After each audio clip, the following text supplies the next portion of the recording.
საგერის საბავშვო ბაღის პედაგოგებმა წინა საახალწლოდ პრემიები ვერ მიიღეს. ადგილობრივმა თვითმმართველობამ მათი მოთხოვნა 20 ლარიანი პრემიების გაცემაზე არ დააკმაყოფილა. პედაგოგებისათვის უცნობია, რატომ ვერ მოხერხდა მათთვის მცირედი პრემიის გაცემა, მაშინ, როდესაც საკრებულომ საკუთარ თანამშრომლებს ხელფასის 100% პრემიების სახით ჩაურიცხა.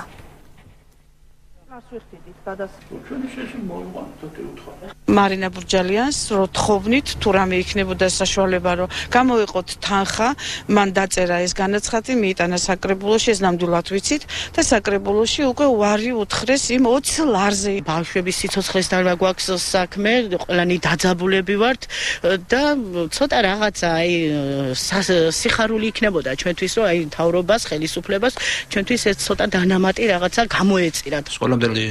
დაწესებულების მოსამსახურებზე რამდენადაც მივიჩეს არ გაცემულა. მათი მოთხოვნა რომ ერთჯერადად ბიუჯეტში შესულიყო ცვლილება და გამოყოფილიყო თანხა, გაზრდილიყო ხელფასის ფონდი იმოტივით, რომ წლის ბოლოსთვის დაუშვათ 28-ში იყო საკრებულოს თხოვნა და 28-ში განხილულიყო საკითხი იმოტივით, რომ გაზრდილიყო ხელფასის ფონდი და გაცემულიყო პრემიები, ეს არ მომხდარა.